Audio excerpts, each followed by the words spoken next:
del estudio del libro del Apocalipsis. Ya hemos llegado al corazón del libro y continuamos hoy, la próxima y la siguiente, y cerramos en la última sesión entonces con este momento que hemos tenido de lectura de este libro. Les dije que la semana pasada no tuvimos, entonces que releyeran el texto y miráramos qué otros elementos encontramos ahí. La ruptura de la quinta sesión de lo que había venido sucediendo antes, ahora nos lanza en estos últimos 3 capítulos que íbamos a leer hoy en otra dirección que va en conexión con la sesión anterior, que era sobre la destrucción del mal y sobre este mensaje de esperanza que nos trae este libro y que venía señalado en estos últimos capítulos con ya imágenes más explícitas en la lucha entre el bien y el mal. Antes era más enigmático, pero ahora acá aparecía como de una manera un poco quizás más explícita. ¿Estamos? Sí. ¿Ok? Entonces, bueno, vuelvo sobre lo que les he compartido en otro momento, ¿verdad? Que hemos venido haciendo una lectura del texto, que es la misión de cada uno, y a la hora de leer el texto, lo que ustedes escudriñan en el texto. Es hermoso, ¿verdad? El libro del Apocalipsis. Ya cuando uno le quita lo que vimos en la primera sesión, aquella, ¿qué sería? Aquella concepción que nos han metido del libro, cuando uno le quita esa parte y uno comienza a desmenuzar otros elementos, encuentra cosas hermosas. Entonces, pues de ahí es que hemos partido en esa lectura del texto para después venirnos con acá a hacer podríamos decir, una lectura y un estudio teológico, que lo que buscamos es encontrar el mensaje que el texto nos transmite. Tenemos una lectura literaria, que es tomar el texto desde cerca, entrando en el mismo, y un nivel histórico. 13, 14 comenzando en este de hoy, tiene mucho de este nivel histórico que está en el fondo dentro de este texto sagrado. Entonces, bueno, que hoy nos lo ofrece, que es lo que hemos venido viendo. Acá ahora sí, ya les presento como de forma clara y sistemática de dónde hemos venido, he venido componiendo esta lectura del texto del Apocalipsis. He tomado el texto de don Hugo Bani, que es un teólogo biblista argentino. El libro está en español y está también en italiano. Yo lo he tomado porque el texto que tengo es en italiano, Apocalipsis. Otro de esta alemana, Elisabeth Schuller, que es una visión del mundo justo sobre el texto de Apocalipsis. Otro texto que es el de la Casa de la Biblia, que es un mundo sin llanto ni dolor. Y de otro autor, Rodolfo Pulugers, que es el Apocalipsis de Jesús, el Mesías. Este último es un poco más sencillito de entender el texto, de una colección que se llama Emaús.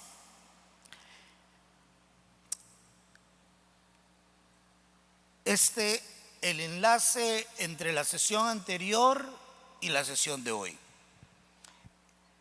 Una vez indicado que la manifestación del reino de Dios se encuentra en Jesús el Mesías, que ha vencido el maligno, el vidente del Apocalipsis va a indicar cómo el mal no es una realidad abstracta. El mal se puede palpar, el mal se manifiesta y el mal se encuentra de una forma cercana.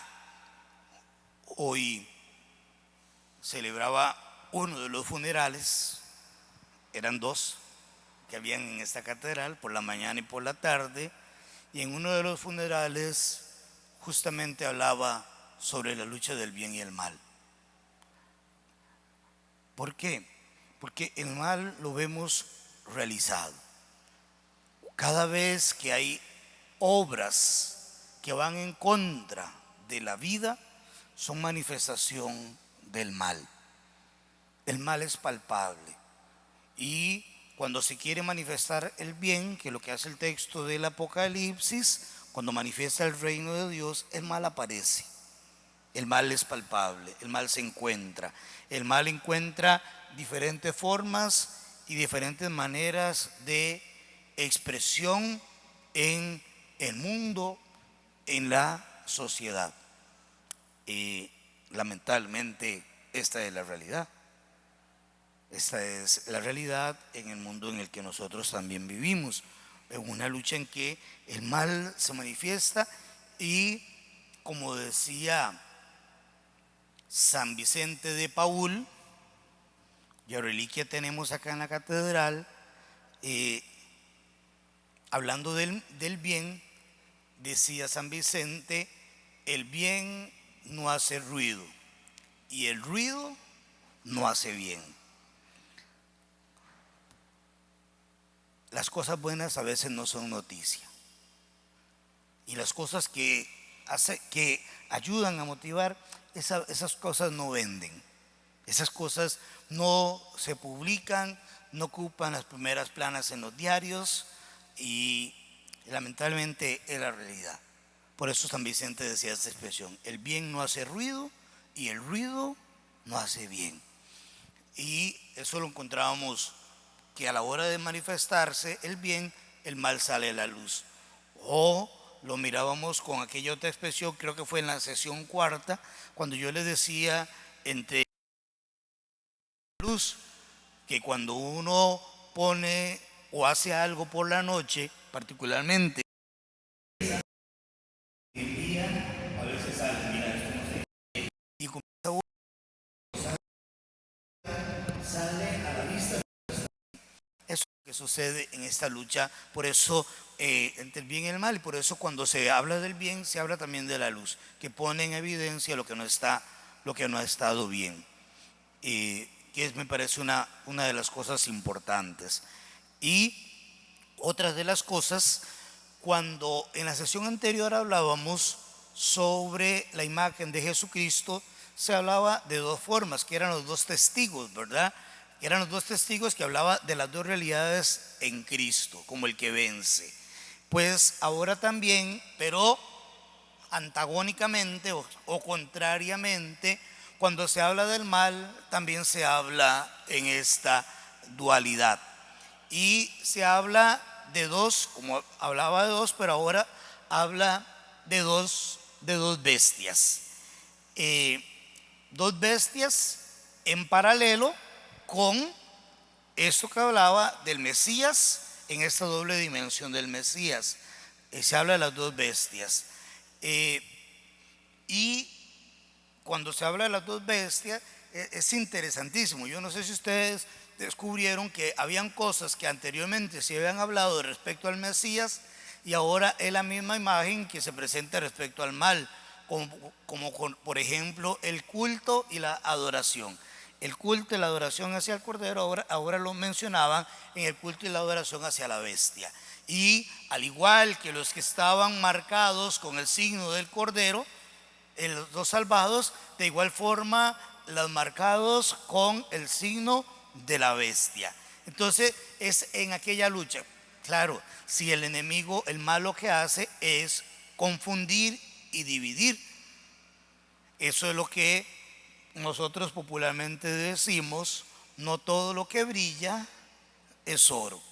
¿Por qué? Porque siempre busca en la confusión. Bueno, eso lo encontramos presente también, podríamos decirlo de una manera simbólica, entonces también en el texto cuando se habla de esa doble cara del mal representada en las dos bestias. Esto, capítulo 13 de el libro del Apocalipsis.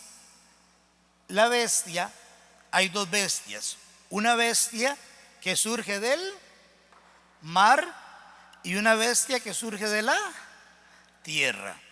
Los 10 primeros versículos del capítulo 13 habla de la bestia que surge del mar. Y los siguientes versículos del capítulo 13, la bestia que surge de la tierra.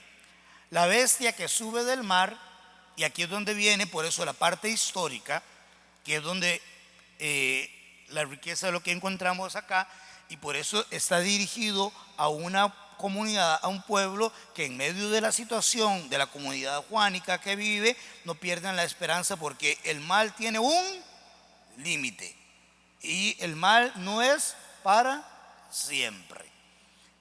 Vuelvo con otro dicho popular, ¿no?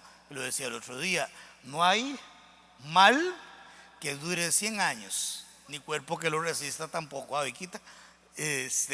Entonces, en esa expresión, ¿verdad? Entonces, hay una parte histórica, el mal tiene un límite. Entonces, cuando vemos en esta parte histórica, la bestia que surge del mar evoca al Imperio Romano.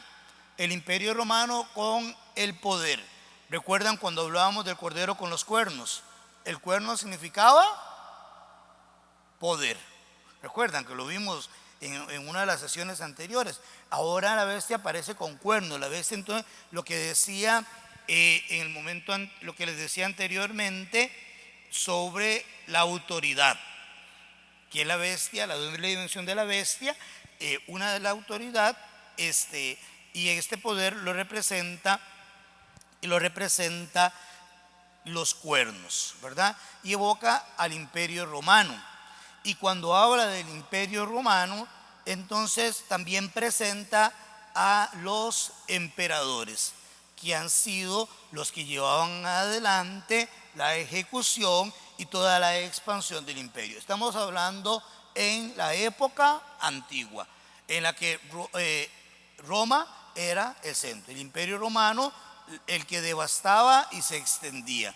Entonces aquí lo encontramos también en esta representación de la bestia que surge, de la bestia que surge del mar.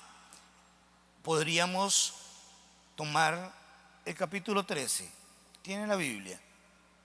Busquemos el capítulo 13 y leamos un poquito de este capítulo. ¿Quién lo tiene? ¿Tiene aquí?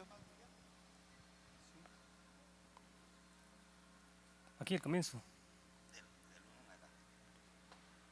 Y vi surgir del mar una bestia que tenía 10 cuernos y 7 cabezas. Ok, lo que les estoy diciendo ahorita, sobre el poder en los cuernos y sobre el imperio de las cabezas. La cabeza siempre simboliza la autoridad y el poder también. Entonces, de las siete cabezas, que evoca al Imperio Romano con sus emperadores. Y en sus cuernos 10 diademas, y en sus cabezas títulos blasfemos. La bestia que vi se parece a un leopardo con las patas como de oso y las fauces como fauces de león. Y el dragón le dio un poder y su trono a la gran poder. Una de sus cabezas parecía herida de muerte, pero sus llaga mortal se le curó. Entonces la tierra entera siguió maravillada a la bestia y se postraron ante el dragón, porque había dado el poderío a la bestia, y se postraron ante la bestia diciendo: ¿quién como la bestia y quién puede luchar contra ella? Le fue dada una boca que profería grandezas y blasfemias, y se le dio poder de actuar durante 42 meses, y ella abrió su boca para blasfemar contra Dios, para blasfemar de su nombre y de su morada y de los que moran en el cielo. Se le concedió hacer la guerra a los santos y vencedores.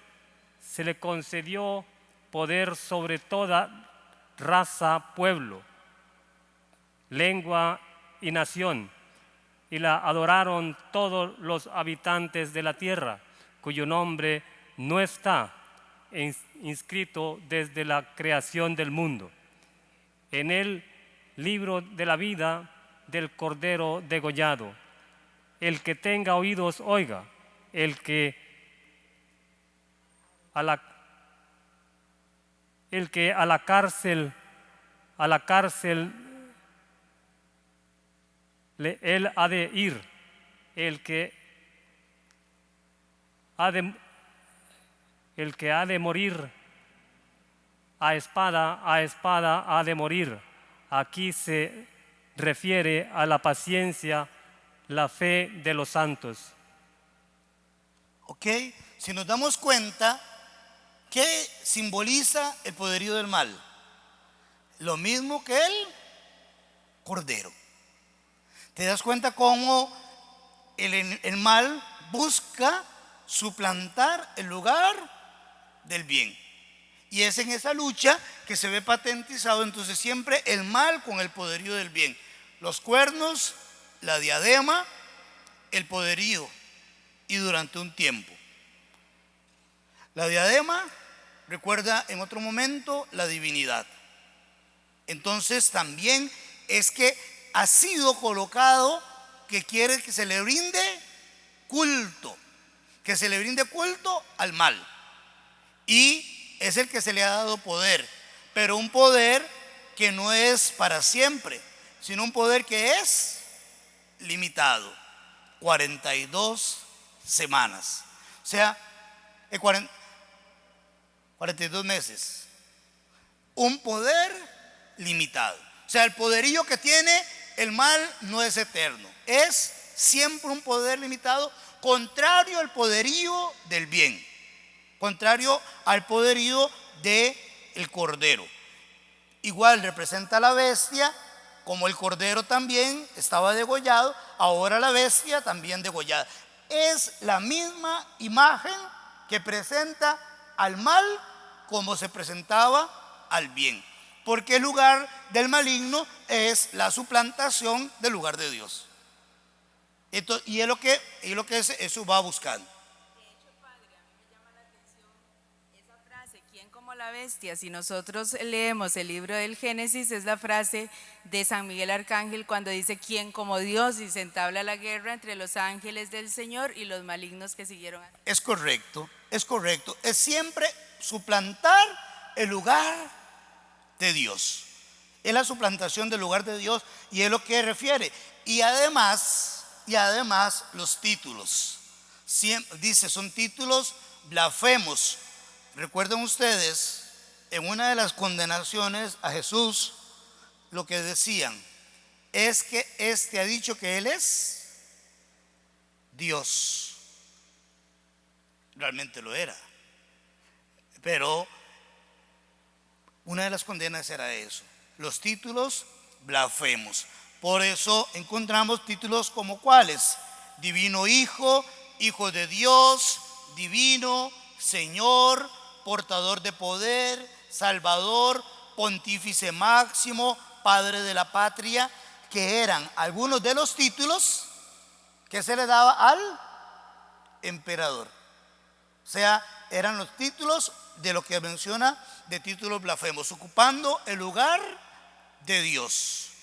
Entonces viene hablándonos el texto entonces en ese orden. Se trata de una bestia entonces que viene a tener las características, viene a presentarle con características divinas. Y en estas características divinas aparece la imagen del libro de Daniel, capítulo 7, versículos del 4 al 6.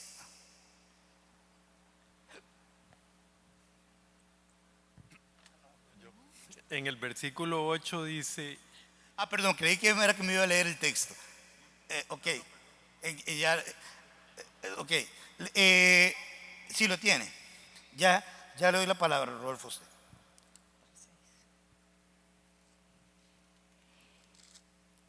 La primera parecía un león con alas de águila. Mientras yo la miraba, le arrancaron las alas, la levantaron del suelo, se incorporó sobre sus patas como un hombre y le dieron una mente humana. A continuación, apareció una segunda bestia, semejante a un oso, erguida sobre un costado con 3 costillas en las fauces entre los dientes, y le decía: levántate y devora carne en abundancia. Luego, mientras seguía mirando, vi otra bestia, parecida a un leopardo, con 4 alas de ave en su dorso y 4 cabezas, a la que dieron el poder. Ok, ahí hace la referencia a ese texto que es lo que vienen a representar: la deshumanización. Esos animales, cuando toman a un ser humano, lo destruye, porque su presa siempre la destruye. Para algunos de ellos sirvan de el alimento. Entonces, por eso cuando habla de eso, habla de esa a la hora de referir a esos animales, son deshumanizantes. Y entonces lo refiere, vuelvo a lo que estamos hablando de 2 realidades: de el imperio y del emperador. Y entonces lo refiere a esas bestias que menciona del texto del texto de Daniel, para hacer mención de aquellos que destruyen, y que destruyen el máximo, y hacen referencia de estos animales. ¿Ok? Para que vamos entrando un poco a la hora de ir centrando la atención. Entonces aquí hace referencia a ellos. Me iba a hacer una pregunta. en el capítulo 13, versículo 7, dice, se le concedió hacer la guerra a los santos y vencerlos. Se le concedió autoridad sobre toda raza, pueblo, lengua y nación. Y la van a adorar todos los habitantes de la tierra, todos aquellos cuyos nombres no están inscritos desde la creación del mundo en el libro de la vida del Cordero degollado. O sea, eso es, yo no me acuerdo dónde he leído que el tiempo es un tiempo presente, pero no es un tiempo, digamos, que esos que están en el libro nos lo vamos ganando en la lucha diaria nosotros. O sea, es como tomar una fotografía en un momento dado, y puede que el nombre de uno esté ahorita, pero tal vez no va a estar en un tiempo. O sea, es como un examen de conciencia de nosotros en este momento, y dependiendo de los frutos que estemos dando, así nosotros vamos a estar en ese libro. No es que, como algunos dicen, que ya el que no se comporta según lo que dice el Señor es porque no está en ese libro, o que estamos predestinados a comportarnos de una manera. En el capítulo siguiente, con el dato numérico, hace una respuesta a esto. Pero en los versículos anteriores que hemos leído, también hace referencia a eso. Hay 2 datos. Uno es que cuando he hablado, uno de los datos lo vamos a ver más adelante ahorita, pero hacia atrás hablaba de la multitud. Y yo vi una gran multitud que venían de la gran tribulación y habían lavado sus vestiduras en la sangre del Cordero. O sea, hay una guerra entre el bien y el mal. O sea, pero Dios quiere salvar a todos. Y la salvación, por eso lo habla en la multitud. Aquí vienen elementos en la simbología de esto, son los que son marcados en la sangre del Cordero, o sea, los que han perseverado aún en la prueba a aquel que los ha salvado, haciendo la mención al Cordero o al Mesías que en otro momento ha mencionado, pero más adelante vuelve sobre este elemento de esto. Y el poderío que se les da para que alaben es porque lo que hace el mal, el enemigo, lo he dicho, lo dije ahorita con esto, es la misma dinámica del bien. O sea, la misma dinámica que hace el bien, la misma dinámica hace el mal, porque de ahí el nombre de él, que lo que busca es confundir y enredarnos. Y eso es lo que encontramos todavía en la sociedad de hoy. Todavía hoy día, sí, por eso lo mencionaba con la expresión de aquel refrán de no todo lo que brilla es oro, porque lo que siempre va a buscar es confundirnos y enredar. Hace en referencia a este elemento de este versículo que nos decía. ¿Ok?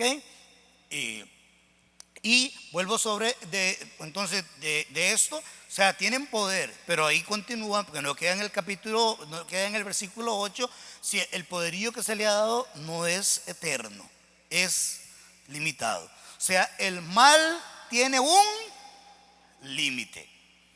El mal tiene un límite. El bien no tiene límite. El mal sí tiene un límite. Para el mal ha de acabar. Y entonces es lo que entonces continúa en medio de esto.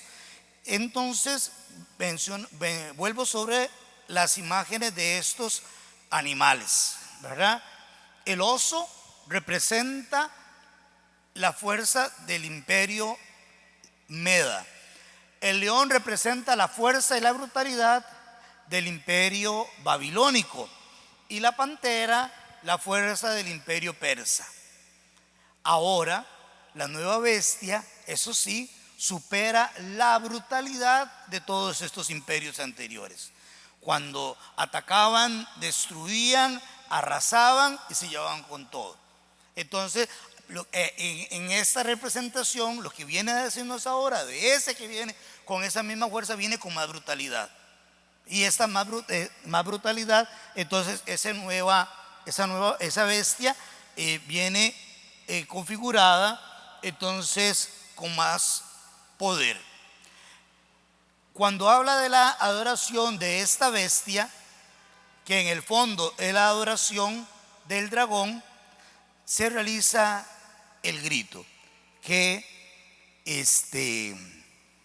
¿cómo se llama? Yamilet, perdón, no que me olvide, es que entiende que a estas edades ya a uno se le cruzan los cables. Y entonces cuando habla de es el mismo sinónimo, porque busca reproducir la misma actitud delante de Dios. ¿Quién como Dios? Pero no podemos olvidar lo que acabo de mencionar, que el poderío que tiene es un poderío limitado. Y su poder sobre todo el mundo se manifiesta, como lo decía cuando leíste ahorita, Rodolfo, en el versículo 8, a quienes persiguen a los santos, o sea, a los que quieren serle fieles al Cordero. Y esta es la tribulación, pero el que persevere y es fiel hasta el final es el que se salvará.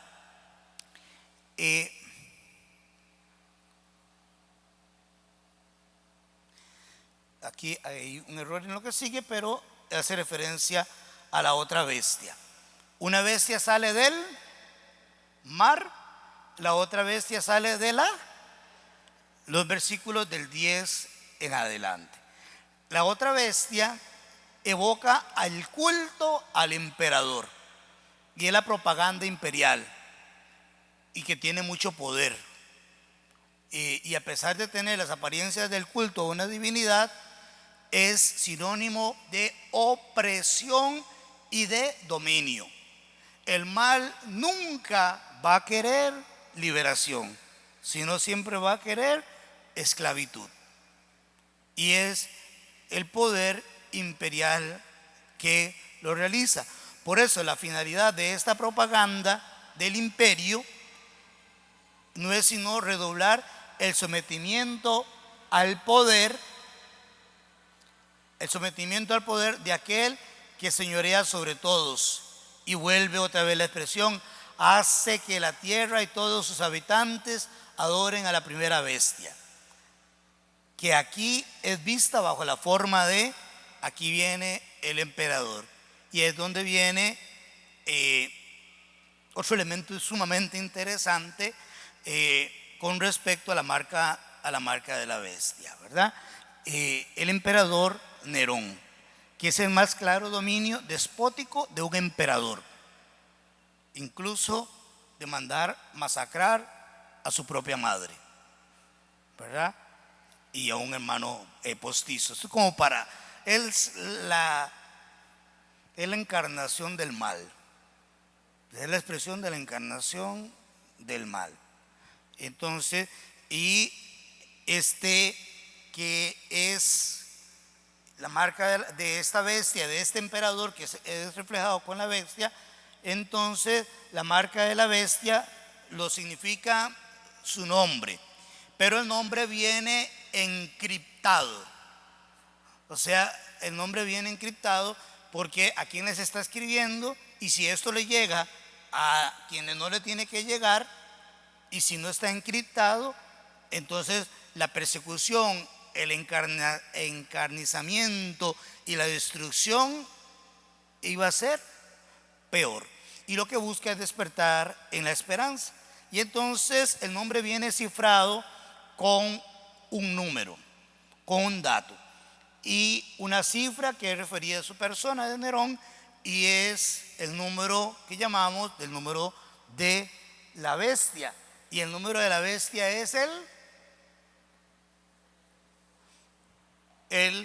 666, aunque aquel otro loco puertorriqueño que había salido decía que ese era el número del Cristo que había venido. ¿Se acuerdan de ese loco?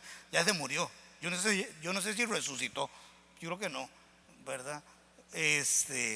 Bueno, aquellos que suplantan a Dios. Todavía no resucita. No, ¿verdad? Entonces, en la marca de la bestia, ¿verdad? Este nombre no se trata de un nombre futuro. ¿Cómo se va a llamar? Sino es una referencia al nombre de un emperador del pasado, como lo decía, de Nerón. No le he colocado el nombre porque es cuando se habla de estos encriptados, que es que de la numerología y de los valores numéricos de las letras. En el hebreo, las letras tienen un valor numérico.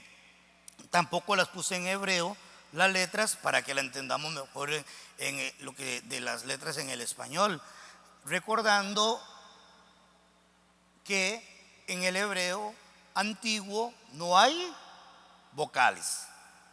Es más, cuando se escribe y se le colocan las vocales, ¿sabe cómo se le colocan las vocales al hebreo? ¿Usted sabe?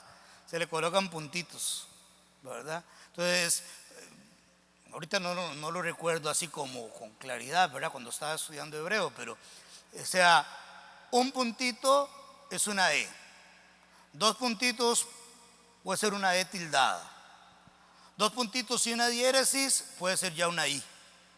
Entonces, esto como para entender del enredo de, por ejemplo, las vocales. Ellos no se complicaron, los hebreos no se complicaron y las vocales mejor las quitaron. Y entonces son solamente las consonantes. Esto fue lo que les creó, como paréntesis aquí, el enredo a los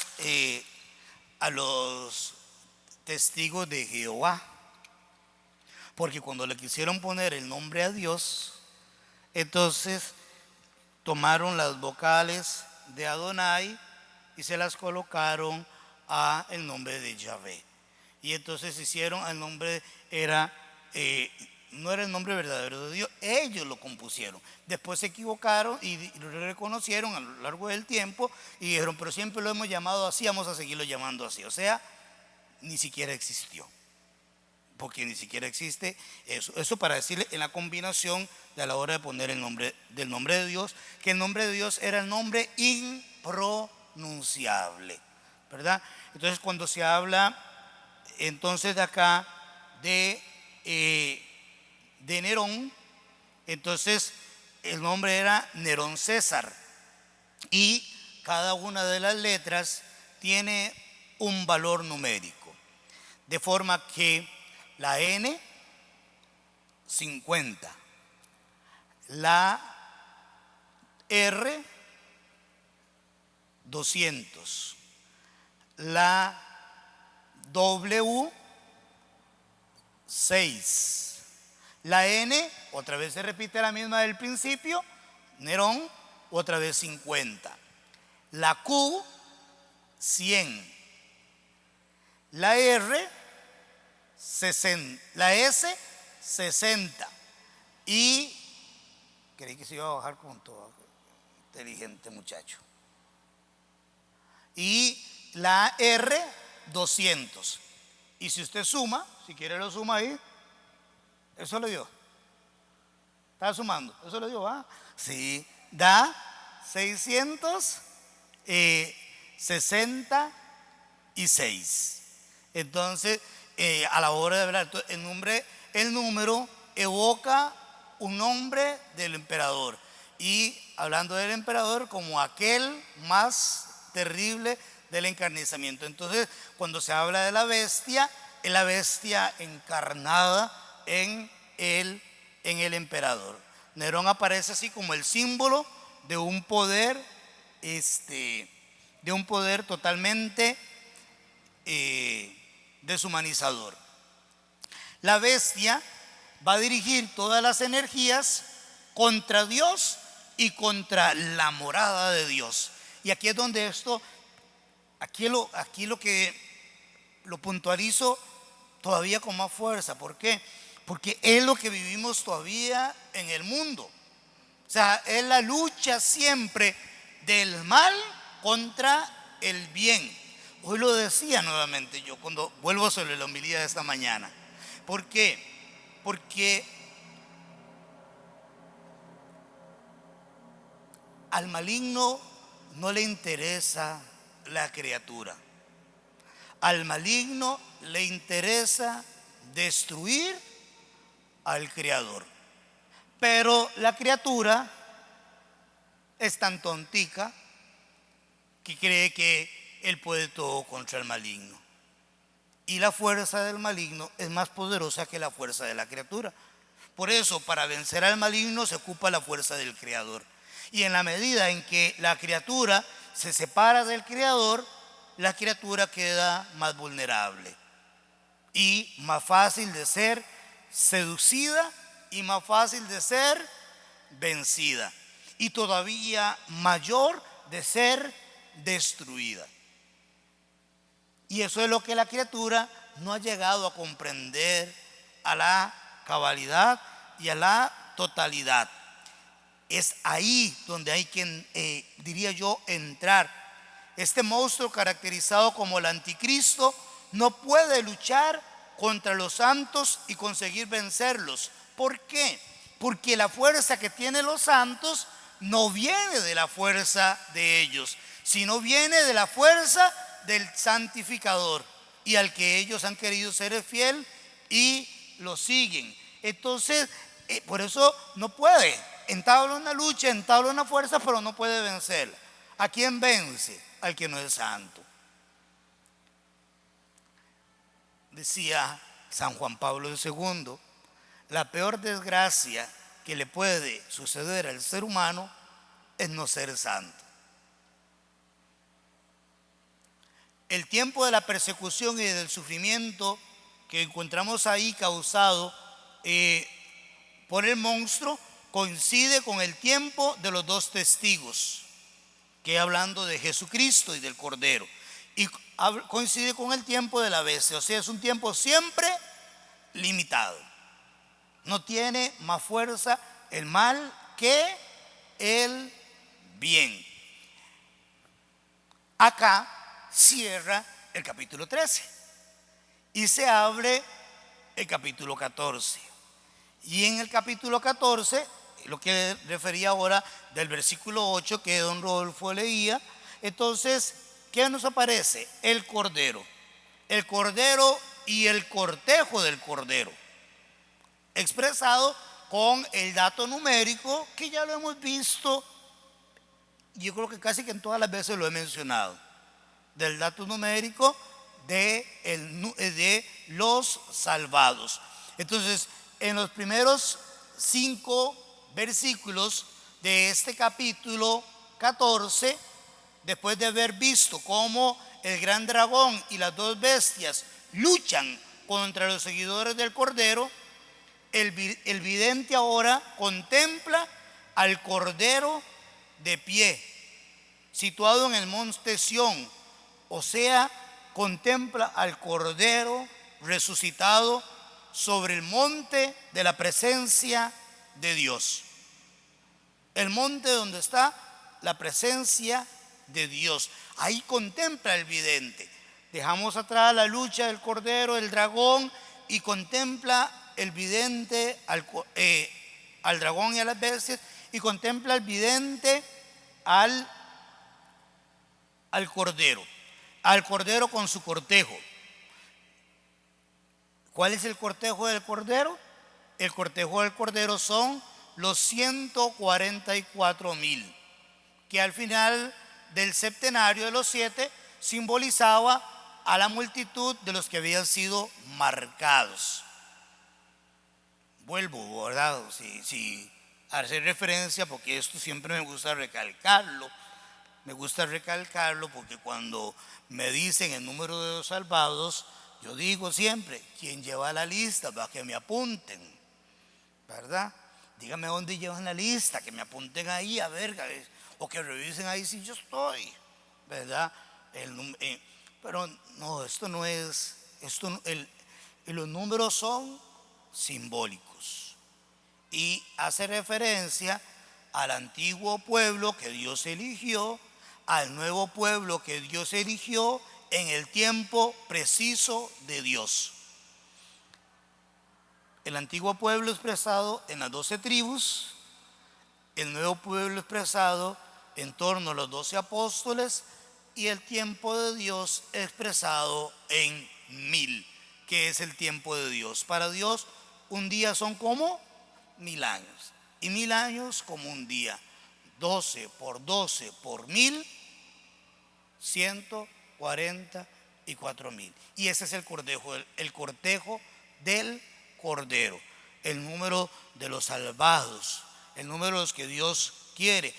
Esta marca del Cordero aparece en contraposición con los que han sido marcados con la cifra del nombre de la bestia. Y entonces estos están ahora, llevan inscritos en la frente el nombre del Cordero y de su padre, del padre del Cordero. Entonces es en contraposición con los que están marcados de la bestia. Dios quiere salvarlos a todos, pero quiere salvarlos a todos en la libertad. Cada uno es libre de dejarse salvar o cerrarse a la gracia de Dios. No es que Dios lo pierda, es que uno es libre de aceptar o rechazar. Esto San Agustín lo hablaba en términos de el libre albedrío. Dios nos da esa capacidad a nosotros. Algunos, a veces he escuchado que alguno dice, mejor fuera obligado, no, porque si no entonces ya fuéramos predestinados, y en Dios no hay predestinación. La predestinación no es cristiana. La predestinación no va con nosotros. Nosotros es gracia de Dios, y en la libertad de la respuesta a la voluntad y al querer de Dios. En el capítulo 13, que cantaban, viva la bestia. ¿Quién como la bestia? Ahora estos en el capítulo 14 es otro cántico el que entablan. Ahora cantan el canto de gloria, el cántico nuevo que ninguno más puede aprender. Es el cántico de alabanza de aquellos que son intachables y que en ellos no se ha encontrado ninguna mentira, no se han contaminado con ninguna figura idolátrica. Estos son los que pueden cantar el cántico del Cordero. Vuelvo a recomendarles el libro de Scott Hans. Es hermoso cuando hace esta lectura de estos elementos en referencia a la liturgia de la iglesia, en el libro La Cena del Cordero. Por eso le llama el libro La Misa, el cielo en la tierra. Es hermoso, por ejemplo, en esto que hace mención. Se ha mantenido entre los que pertenecen al Cordero, no se han dejado seducir por la bestia, sino que siguen al Cordero donde quiera que vaya. Así comienza como un preludio lo que continuará después, que será el anuncio de un juicio. Se anuncia un juicio que no termina aquí, que seguirá en los versículos del 16 en adelante, que nos leeremos para la próxima sesión. El anuncio del juicio, que es una visión introductoria de los aspectos del juicio de Dios, pero que hay que tener en cuenta esto. Uno, la buena noticia de Jesucristo siempre supone un juicio. Los que han hecho las cosas bien y los que han hecho las cosas mal. Entonces, siempre que se habla de la buena noticia de Jesucristo, se supone también un juicio. La fe en Jesús va a proclamar entonces también que los ídolos de este mundo van a ser derrotados, porque los ídolos son los que ocupan el lugar de Dios, y nadie ni nada debe de ocupar el lugar de Dios. Y aparece aquí también la figura de la Gran Babilonia, y esta figura de la Gran Babilonia está inspirada en la capital del imperio caldeo, que había sido destruida, que había destruido a la ciudad de Jerusalén y había destruido el templo, y había realizado la deportación de la población a Babilonia en el año 587 a.C. O sea, era una ciudad malvada, y entonces esto malvado había de caer y había de ser destruida. Aparece también acá en esto, hablando del juicio, aparece la imagen de las dos copas, esta imagen fundamental del septenario, porque va a hablar después de las 7 copas. Menciona a partir del 16, ya habla de la cuarta copa, y después menciona las otras copas. De la misma manera, esto de las copas tiene un doble juego, o de condena o de premio. Entonces, pero eso es una cuestión que en esta lectura hablamos en esta lucha del bien y el mal. De la misma manera que encuentra en el texto el dedo pulgar extendido, que puede significar vida o muerte, según se vaya dirigido, ya sea hacia arriba o hacia abajo. También la copa entonces puede servir ya sea para brindar o para señalar el rechazo. Una cosa va a ser beber la copa del vino de la alianza, y otra beber la copa del vino amargo. Una cosa es beber en brindis, y otra cosa es ser derramado el contenido en el suelo. Esta es la imagen a la hora de hacer la imagen de la copa. Pero aquí viene una imagen que todavía termina de hablarnos más de, ya sea lo del dedo que decía hacia arriba, hacia abajo, la copa derramada, la copa bebida en brindis. Viene a cerrarlo en esto el capítulo 14, versículo 13. 14, 13.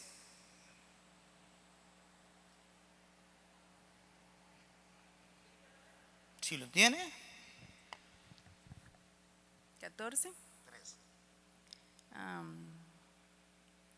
Luego oí una voz que decía desde el cielo: escribe, dichosos los muertos que mueren en el Señor. Sí, que a partir de ahora, dice el Espíritu, descansen de sus fatigas porque sus obras los acompañan. ¿Ok?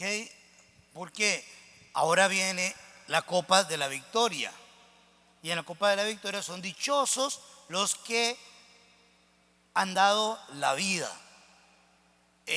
al Cordero, porque participan de esa forma de la victoria de Cristo. Aquí me parece vital la imagen también de las tentaciones. Mire, ahorita hablaba de el mal, el creador y la criatura. Cuando la criatura vence la tentación, la criatura no tiene la fuerza para sí misma vencer la tentación.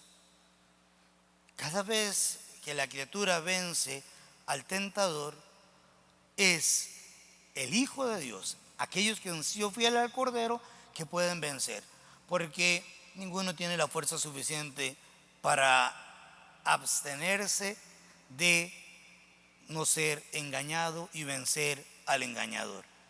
Porque eso siempre, toda victoria que usted y yo tenemos de frente al mal, el enemigo incluso nos dice: qué bueno que eres, pero no ha sido tú, no he sido yo. Ha sido la gracia de Dios que ha actuado en mi vida, en la que yo he vencido. Y yo tengo que tener eso clarito. ¿Por qué? Porque si me he sido sometido a un 50% y has vencido, sepa que a la próxima vienen un 100%. ¿Por qué? Porque el enemigo es malvado y quiere destruir. Entonces hay que ser en esa conciencia de que siempre la victoria es de Cristo. Por eso, en medio de la proclamación de la caída de esa gran Babilonia, de ese gran imperio, se proclama entonces desde el cielo la bienaventuranza de aquellos que han dado la vida unidos a Cristo. Toda victoria es una victoria que viene del Señor. Después del dominio de los grandes imperios que estaban representados en el dragón y las dos bestias, se manifiesta la victoria de Jesucristo como el Hijo del Hombre.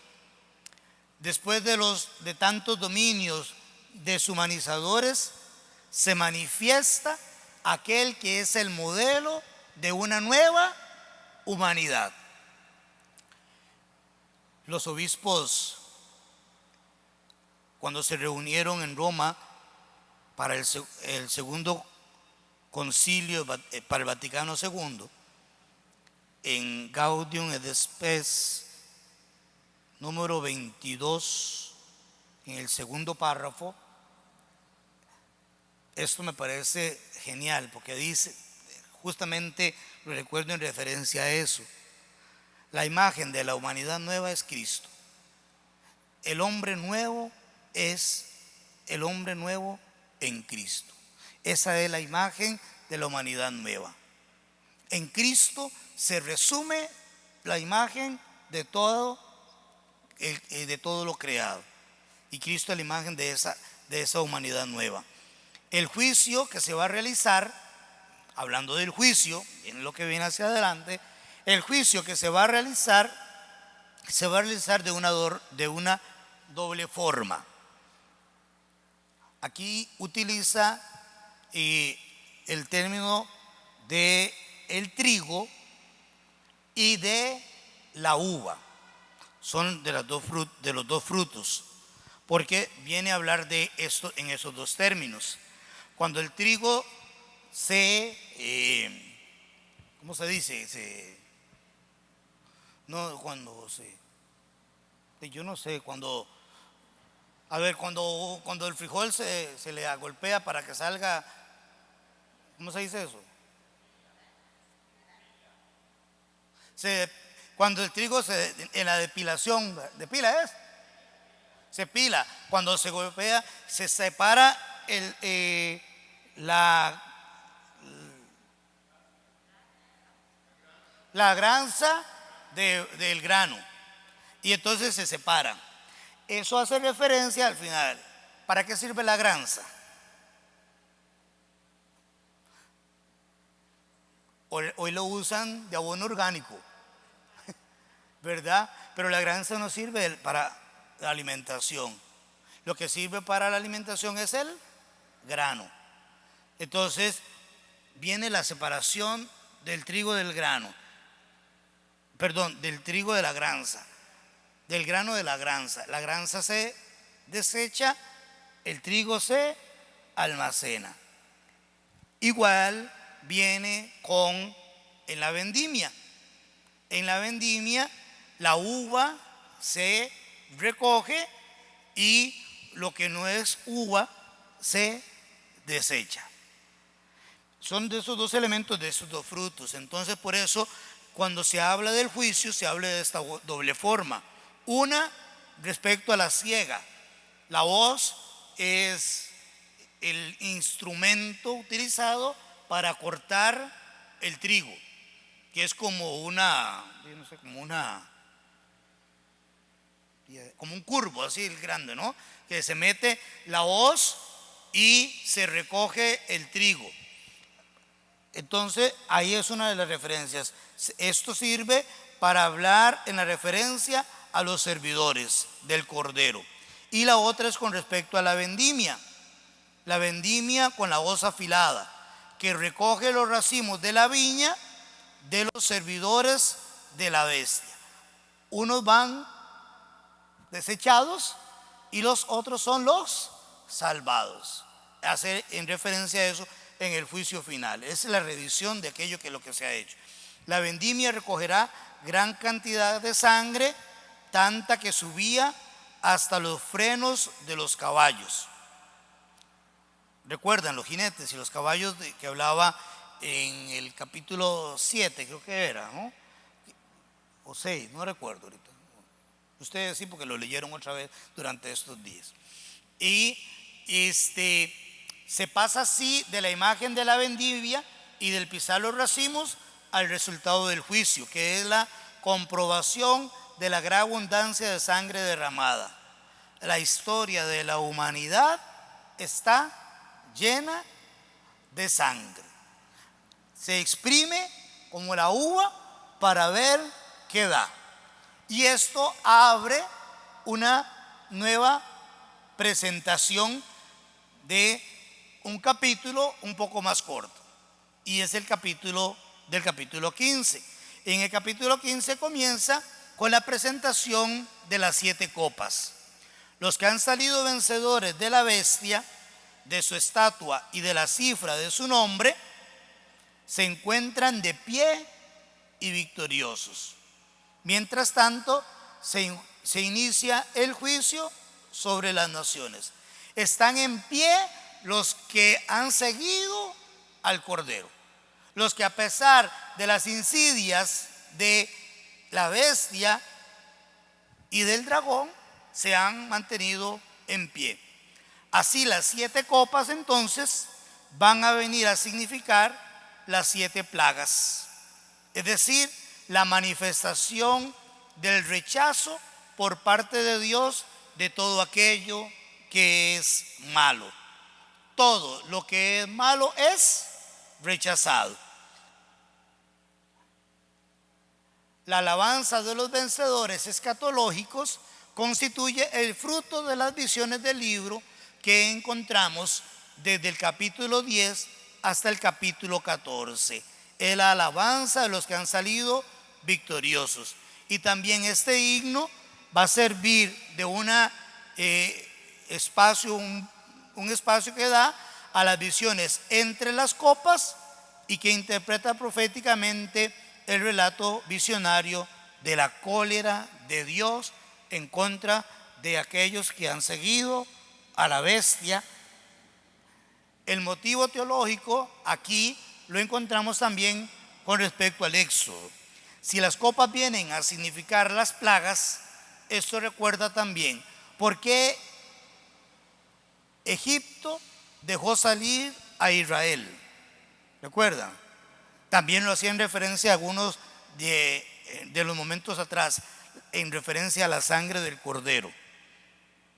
¿Por qué? Porque había pasado las plagas exterminadoras.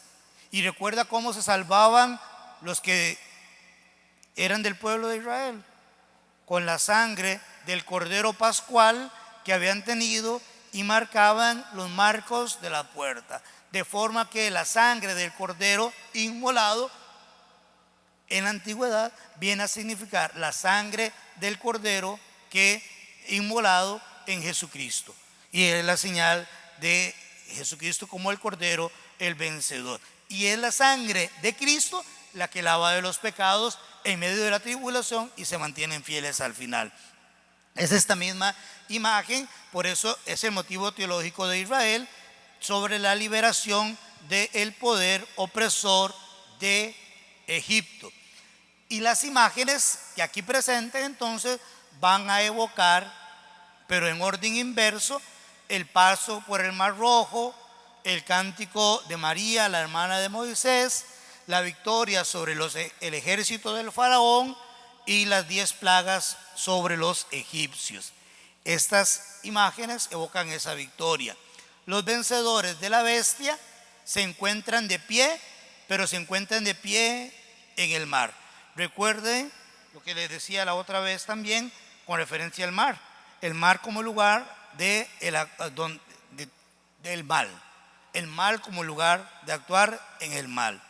Entonces los vencedores de la bestia se encuentran de pie, pero en el mar, cantando el cántico, pero el cántico de Moisés, que ahora es el cántico del Cordero. Pero han sido los que no han salido victoriosos.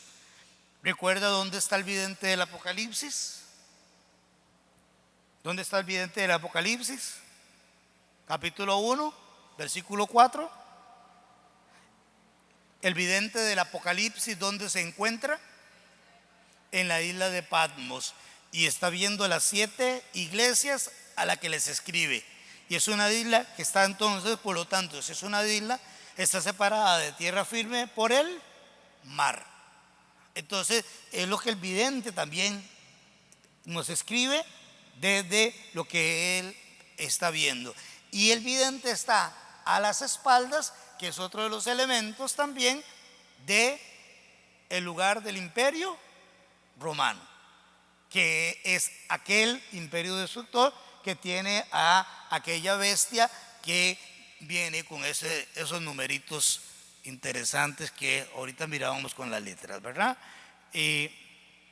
Mientras que a los 7 ángeles, que son los vencedores, se les entregan las 7 copas que llevan las plagas, que al final las 7 copas con las plagas es la condena en el juicio de los que habían adorado a la bestia.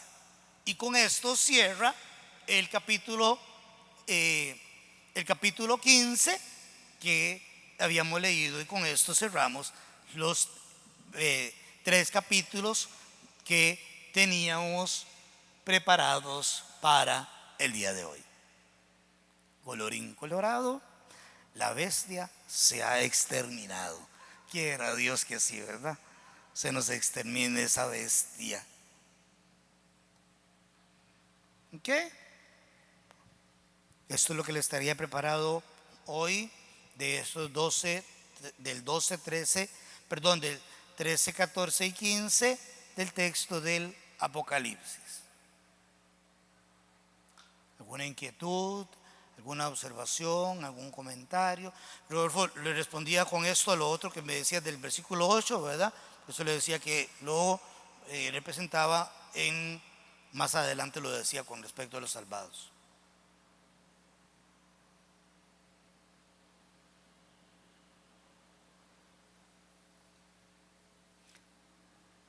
Todo clarito como las aguas del río Cieneguita. ¿Sí? Bueno, entonces, sobre todo. Ok, para la próxima entonces, que es la penúltima de las sesiones, vamos a leernos el 16, el 17 y el 18. Y para la última sesión nos leemos los últimos 4, 19, 20, 21 y 22, ¿verdad? Para la próxima nos leemos el 16, 17 y el versículo 18. Estamos entonces de fiesta con Jesús. Bueno, muy bien, entonces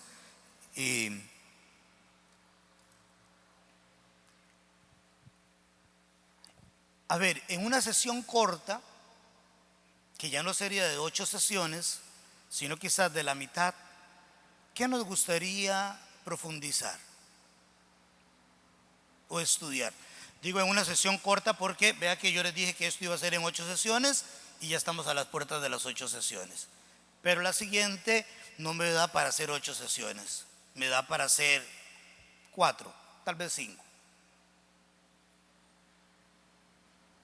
Piénsenlo y me lo dicen la próxima, está bien, a ver, como qué elementos, yo no sé, sobre, no sé, hay cosas bonitas como la cultura bíblica, elementos históricos que influyen en los textos sagrados, cosas, generalidades, porque no puedo, me encantaría, y eso lo dejamos para después, en una sesión en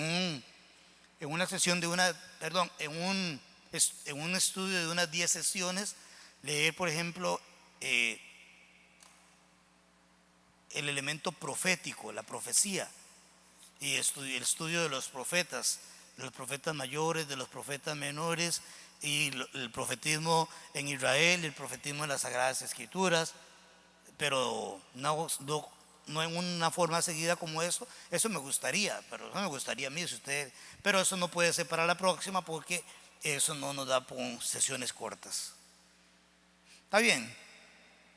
Bueno, gloria al Padre, al Hijo y al Espíritu Santo, como era en el principio, ahora y siempre, por los siglos de los siglos. Amén. El Señor está con ustedes. Y la bendición del Dios amor, Padre, Hijo y Espíritu Santo, descienda sobre ustedes, su familia, y les acompaña ahora y siempre. Que tengan una feliz noche. Eso es de la misa, eso no es de la formación. Se quedó, es que eso es de la misa.